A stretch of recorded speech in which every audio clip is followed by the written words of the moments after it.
Bonjour à tous et bienvenue pour ce nouveau tuto autour de Squarespace. Cette fois-ci, on va parler de la checklist à vérifier avant de lancer son site. Aussi, je voulais en profiter pour vous remercier pour toutes les vues pour la précédente vidéo. Elle a bien aidé, donc je suis contente et j'espère que les prochaines vous aideront aussi également. Donc, pour me présenter rapidement, pour ceux qui ne me connaissent pas, je suis spécialiste Squarespace depuis 4 ans maintenant. Je suis en freelance, j'ai une cinquantaine de sites à mon actif. À la base, j'ai fait des études dans l'édition, le métier du livre, donc un peu rien à voir, mais l'édito me sert quand même beaucoup au quotidien. Et j'ai bossé 5 ans dans le digital à Paris, donc chez Showroom Privé. Donc j'ai une bonne connaissance du monde du web et du e-commerce notamment. De la stratégie aussi et de tout ce qui est brand content parce que c'était mon job là-bas. Voilà, et maintenant je suis basée en Bretagne. Donc, pour voir cette checklist, si vous ne l'avez pas récupérée, vous pouvez la récupérer sur mon site en format PDF. Pour ceux qui l'ont déjà téléchargé, donc c'est une petite vidéo qui vient compléter cette liste également. On va vérifier via un site, une création, une mise en ligne d'un site, qu'est-ce qu'il faudrait bien voir avant de passer en ligne. On va voir ça tout de suite. Ok, donc première étape, la to-do à vérifier avant de lancer son site, mais pour un site, on va dire classique, donc sans e-shop. Il y aura une deuxième étape complémentaire pour ceux qui ont un e-shop aussi sur leur site. Donc là, je suis partie d'un template Squarespace classique et on va imaginer que c'est votre site, qu'il est déjà tout prêt, tout complet, tout ça. Au final, c'est que le brouillon de Squarespace ici. Mais voilà, pour l'exemple, on va partir là-dessus. Du coup, premier élément, moi que je check toujours sur un site, c'est après tout ce qui est navigation aussi qui est très important, c'est le footer. Donc déjà, enlevez absolument ce petit texte conçu avec Squarespace, puisque même si c'est le cas et que c'est très bien, et ben on n'a pas envie de le savoir. Et n'hésitez pas aussi à rajouter tout ce qui est copyright. Du coup, vous rajoutez bien tout droit réservé. Là, vous mettez le nom de votre site, de votre société et puis la date. Ce qui se fait aussi pas mal, c'est de mettre depuis quand au final vous avez aussi votre site. Ça permet de légitimer un petit peu votre contenu. Et n'oubliez pas quand même de mettre très régulièrement à jour cette date, parce que là par exemple on va passer en 2022 très bientôt. Donc voilà pour le petit point numéro 1. Donc ensuite, on part après le footer, bien vérifier aussi dans design tout ce qui est icône de navigateur. Donc là, on ajoute une petite favicon. Voilà, donc on est bien sur un format carré. Il faut absolument que ça fasse par exemple 100 par 100 pixels ou 200 par 200 pixels, mais que ce soit bien carré, de préférable format PNG, ce sera plus joli. Donc après, vous enregistrez bien et d'un coup, comme ça, si je date, que je mets ça en plus petit. Petit tips aussi, en fait, vous pouvez prendre l'URL de votre site, ajouter à la fin nos redirects. Et comme ça, paf, vous voyez, c'est bien ma petite favicon que j'ai ajoutée qui s'affiche. En fait, sinon, tous les sites Squarespace ont cette favicon de base. Donc, en soi, c'est pas grave. Mais en fait, quand on connaît, on sait que du coup, ça veut dire que la personne a oublié un petit paramètre à checker parce que du coup, en fait, il a le même que tout le monde, ce qui n'est pas du tout ce qu'on veut. L'idée, c'est qu'il faut que les gens vous retrouvent. Donc voilà pour les comptes de navigateur. Ensuite, aussi, n'oubliez pas tout ce qui est partage social. Donc bien mettre l'image de partage.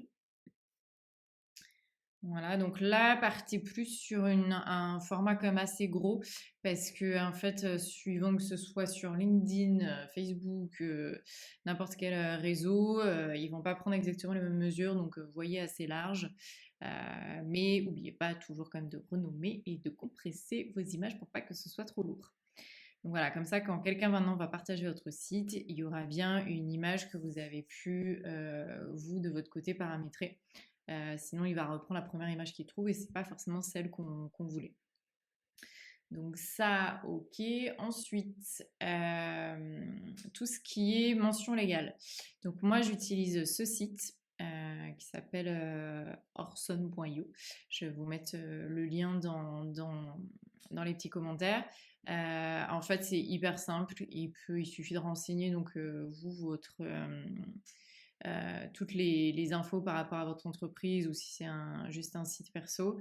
Et ça se fait très vite et c'est généré automatiquement. Après, vous avez juste à faire un copier-coller, à créer une nouvelle page et à mettre toutes vos mentions légales ici. Et ensuite, dans le footer, vous faites un lien vers ces mentions légales.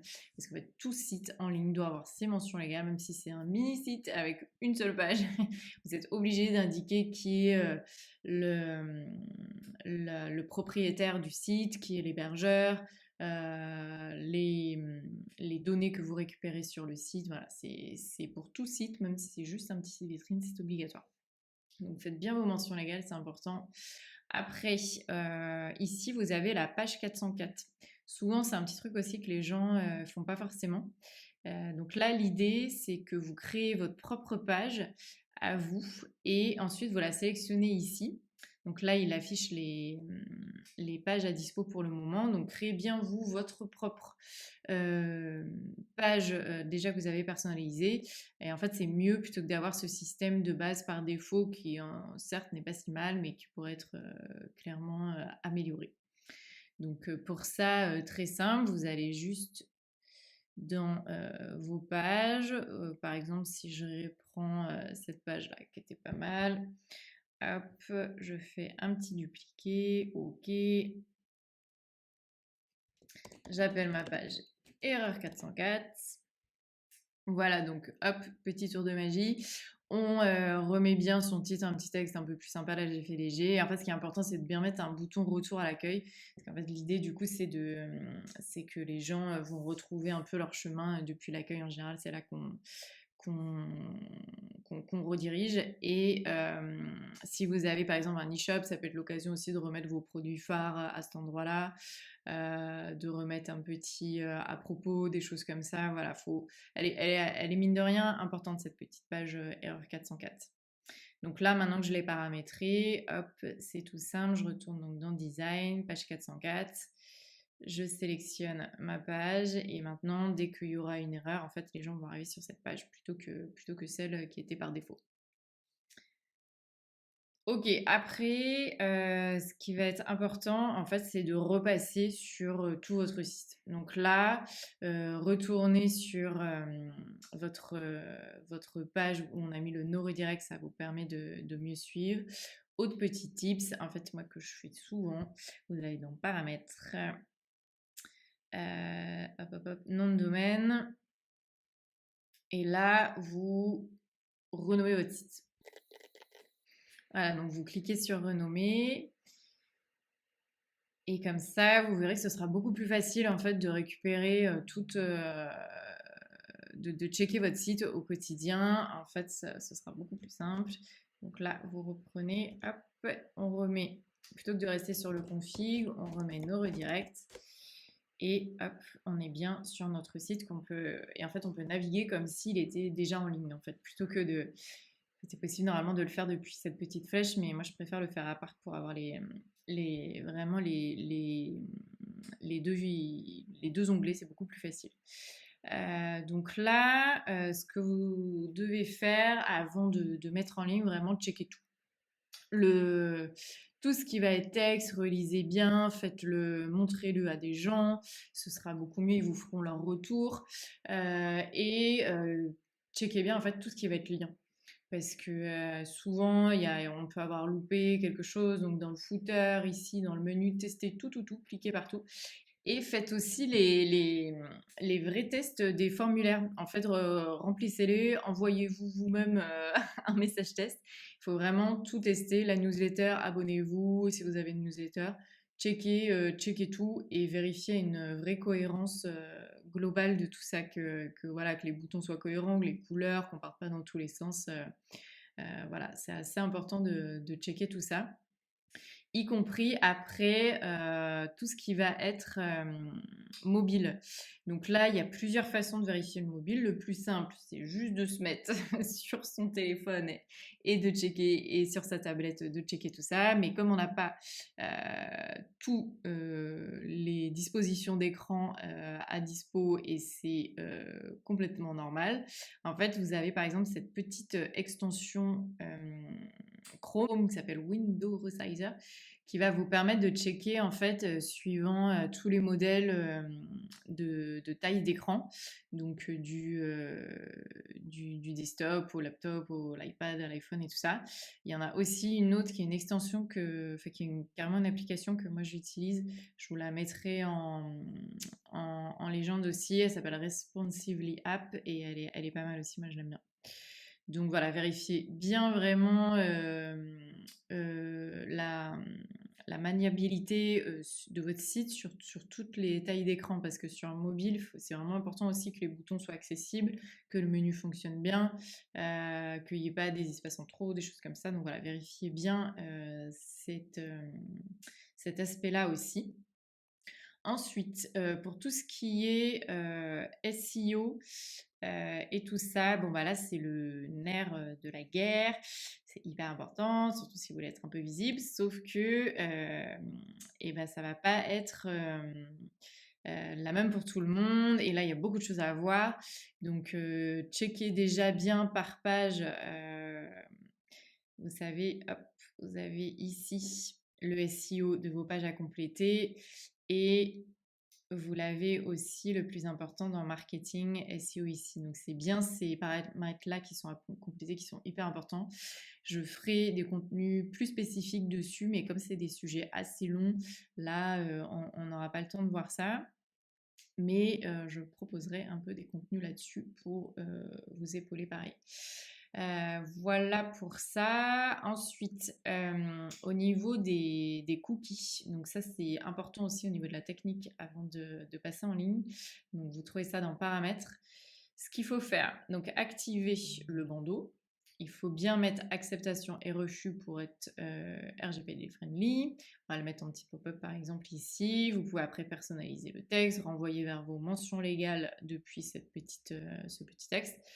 En gros, ce qui est important, c'est de désactiver ici le registre d'activité. Parce que ça, pour le coup, sinon vous ne serez pas conforme à la RGPD. Donc désactiver ici. Et là, maintenant qu'on a donc activé les cookies de Squarespace, vous pouvez laisser ça comme ça. Là, en fait, vous pouvez complètement désactiver si vous préférez, si vous voulez avoir aucune analyse, mais là, normalement, on est à peu près conforme si on utilise juste les cookies de Squarespace Analytics, enfin les données de Squarespace Analytics.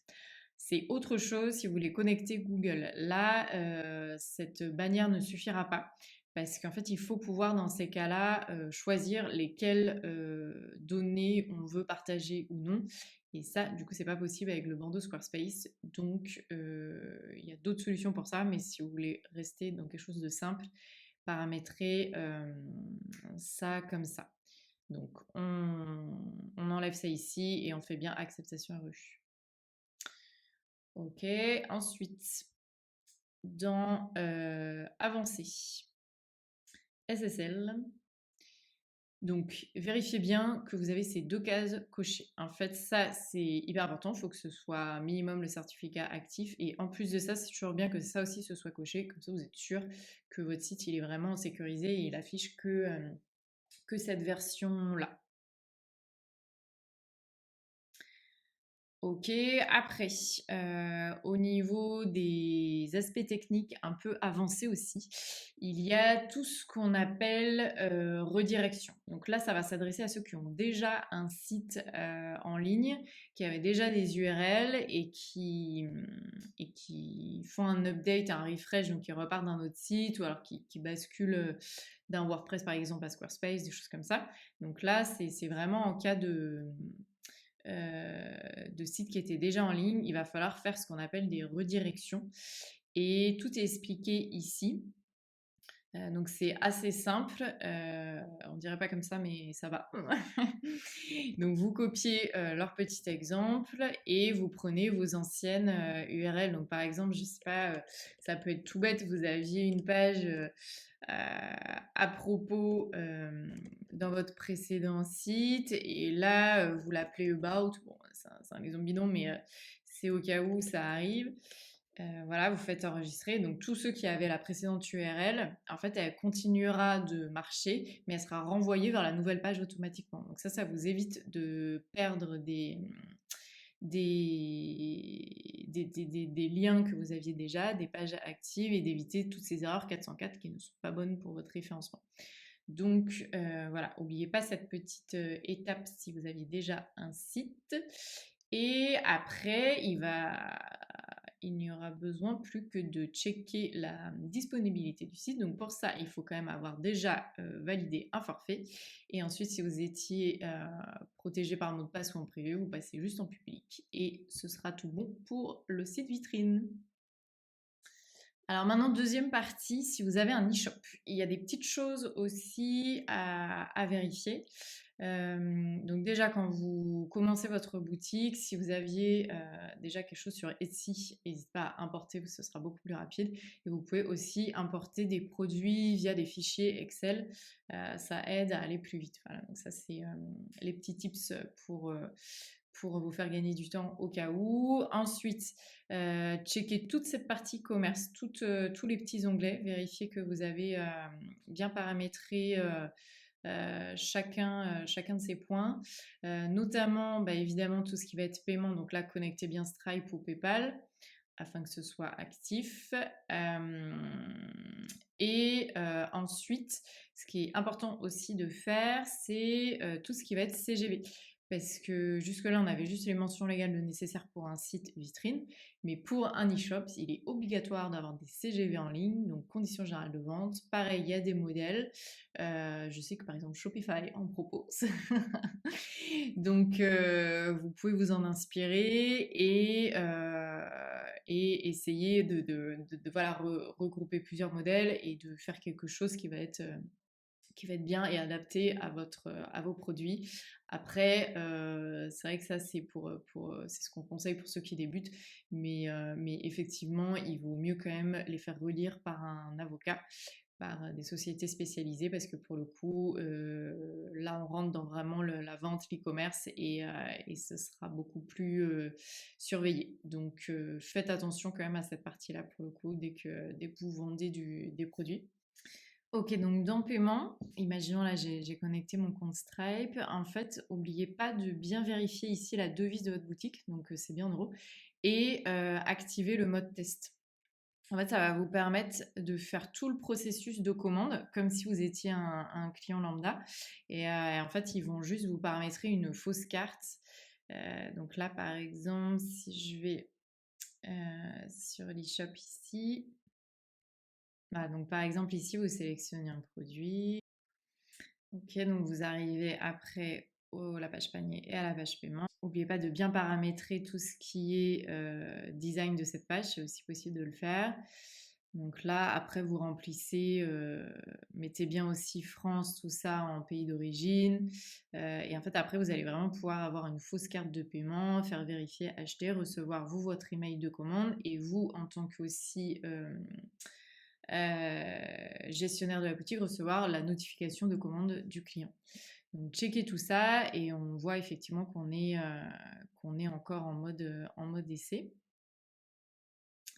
Ensuite, justement en ayant testé tout ce qui est boutique, test, vérifiez bien donc tout ce qui est notification client et paramétrer ici tous les emails de commande. Donc, où il y a le style généraux des emails à paramétrer, aussi vos paramètres pro, et après par type d'email, donc tout ce qui est lié aux commandes, mais aussi tout ce qui va être lié au compte client par exemple, si vous faites des cartes cadeaux, s'il y a des espacements, tout ça, voilà.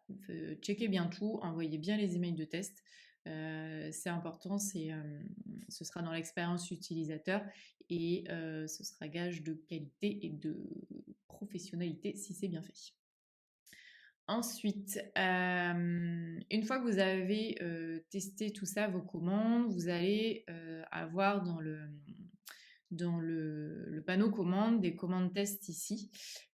Vous pourrez en fait les annuler tout simplement en faisant supprimer. Donc pensez bien à le faire comme ça, vous repartez de zéro.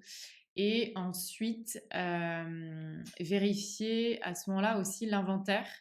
Parce que du coup, là, on était en stock illimité dans l'exemple, donc ça va.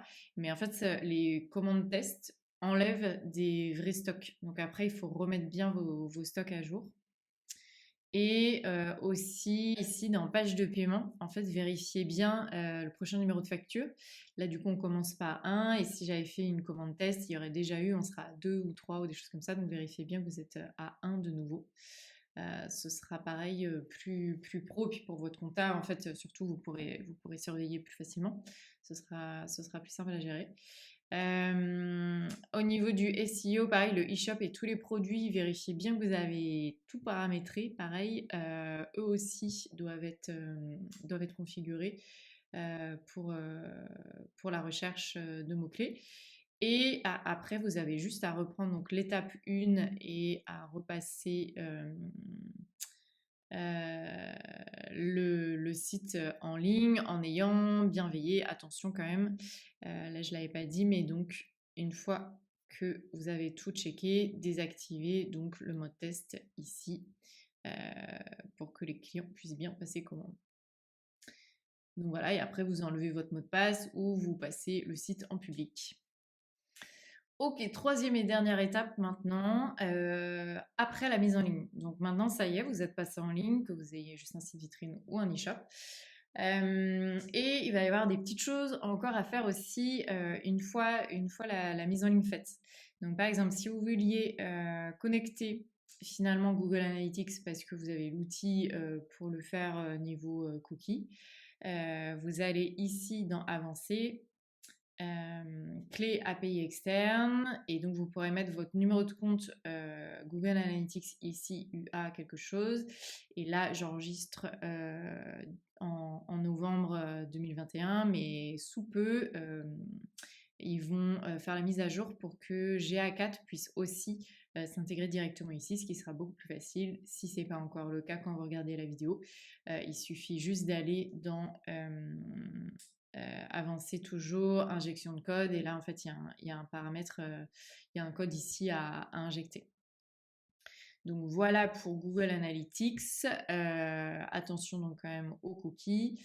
Ensuite, moi ce que je fais une fois que le site est en ligne, je fais une capture d'écran de toutes les pages, parce que c'est toujours mieux d'avoir une sauvegarde, et puis ça va vous permettre vous d'avoir du contenu visuel aussi à déployer si besoin.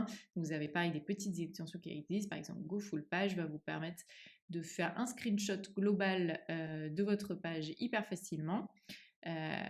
Et comme ça, voilà, ça vous fait aussi une trace suivant l'évolution de votre site, de voir comment c'était il y a un an ou deux, ou des choses comme ça. Donc voilà, cette petite extension est sympa à connaître. Moi, je fais toujours une capture de toutes les pages. Ensuite, le côté quand même plus simple pour faire une sauvegarde, ça va être de se rendre donc dans votre tableau de bord, et ici sur les 3 petits points, de faire dupliquer le site, et là comme ça vous êtes sûr que vous avez vraiment une sauvegarde, parce que je rappelle que Squarespace ne propose pas de sauvegarde à proprement parler, c'est-à-dire un fichier qu'on peut exporter au global. Il y a juste une possibilité de dupliquer. Et aussi, moi, ce que je fais, c'est que je sauvegarde tout ce qui est injection de code, là où on était tout à l'heure, si vous avez ajouté des petites choses en plus de personnalisation. Dans le CSS, par exemple, pareil, pardon, CSS personnalisé, je fais un petit copier-coller, comme ça j'ai toujours une trace, parce qu'on n'est pas à l'abri d'une petite erreur. Ça peut arriver. Et après, au niveau des styles du site aussi, je me note bien au niveau des polices, des couleurs, voilà, qu'est-ce qu'on a employé. Ça va vous permettre, après, si vous utilisez aussi Canva ou autre, d'avoir votre charte graphique bien cohérente et d'avoir tout de bien enregistré au préalable. Comme ça, voilà, vous avez une sauvegarde de tout ça et c'est quand même plus sûr. Ensuite, il peut y avoir besoin de lier son site à Pinterest ou autre, une fois la mise en ligne faite. Pardon. Donc là, pareil, en fait, ce sera de mémoire, ça se fait il y a un code à injecter ou c'est dans les DNS, quelque chose comme ça. Pinterest explique bien comment faire ça et voilà, s'il y a d'autres connexions à faire avec Facebook, l'eShop, pareil aussi. Pareil, en général, vous trouvez des tutos, des explications là-dessus. Moi, là où je veux insister aujourd'hui, c'est tout ce qui va être plutôt la Search Console, parce que ça, pour le coup, c'est le truc à faire une fois la mise en ligne faite, qui est hyper importante. Donc pour ça, il va y avoir de la technique à faire aussi. Donc ça va dépendre pareil de vous, votre site, il faut créer un compte et tout ça. Donc il faut vous rendre dans la Google Search Console. Moi, du coup, c'est déjà c'est mon propre site qui est déjà enregistré. Donc vérifiez bien la propriété sur laquelle vous êtes, si vous avez plusieurs sites. Et ensuite, ce qu'il faudra faire, c'est aller dans Sitemap et envoyer le sitemap. En fait, ça va être cette adresse-ci. Donc moi, par exemple, c'est déjà fait, mais vous aurez une page vide ici. Donc l'idée, ce sera de reprendre cette petite manip. Non, pardon, hop, sitemap.xml, de faire envoyer. Et là, comme ça, en fait, ça force Google et les robots à repasser sur votre site et à comprendre qu'il y a eu des modifications et que là, il va devoir repasser dessus en ce moment. En fait, il va repasser régulièrement dessus. Par exemple, la dernière lecture, moi, de mon site, elle est du 1er novembre. J'enregistre là actuellement le 10. Du coup, ça fait 10 jours que Google n'est pas automatiquement repassé sur mon site, ce qui est normal. Mais voilà, si j'ai fait des modifs et que je veux qu'elles soient vite prises en compte, et ben je réenvoie mon sitemap à ce moment-là. Une fois, attention juste, une fois que votre site est en ligne, le sitemap met des fois un petit peu de temps à s'afficher. Donc vérifiez bien en reprenant cette adresse-ci en l'ajoutant donc ici, que le sitemap est prêt. Donc là, vous devrez voir des choses un petit peu comme ça. Donc vérifiez que c'est bien le cas avant de le faire. Vaut mieux attendre un peu et l'envoyer au bout de 2 jours plutôt que de le faire trop vite et que en fait le sitemap du côté de Squarespace était pas prêt. Voilà, et ensuite, dernier truc, mais qui est aussi très important et que les gens ne font pas assez, c'est qu'une fois que leur site est en ligne, ils l'oublient et ils ne font plus rien. Donc là, pareil, c'est pas bon. En fait, un site, il faut vraiment le mettre à jour régulièrement, donc soit avec le blog, soit avec des nouvelles pages, des nouveaux produits, un petit refresh de la homepage. Voilà. En fait, l'idée, c'est qu'il va falloir mettre votre site à jour régulièrement. C'est la petite chose importante à savoir. Voilà, j'espère que tout ça vous aura aidé à passer votre site en ligne. Si besoin, je rappelle, on a une communauté qui s'est créée en France autour de Squarespace. Donc, il y a un groupe Facebook qui est assez actif où que vous pouvez rejoindre et remplissez bien par contre le questionnaire parce que sinon, je n'autorise pas. Des fois, il y a des faux comptes, donc remplissez bien le questionnaire pour nous rejoindre. Et n'hésitez pas, après, il y a vraiment un groupe qui est actif pour échanger, poser les questions. Sur Instagram aussi, je parle pas mal des nouveautés. Je fais des vidéos tous les mois, tous les 2 mois pour revenir sur ce qui s'est passé autour des fonctionnalités, de toutes les nouvelles sorties de la plateforme. Et j'ai une petite newsletter aussi sur mon site voilà, pour des petits points focus autour du digital aussi et de Squarespace. Donc n'hésitez pas à vous abonner à tout ça. Et aussi, si vous avez des questions, n'hésitez pas à me contacter via mon site ou mettre le fameux petit commentaire sous la vidéo pour voir et peut-être que aussi ça répondra à des questions d'autres personnes. Voilà, merci beaucoup pour votre attention et puis à très vite.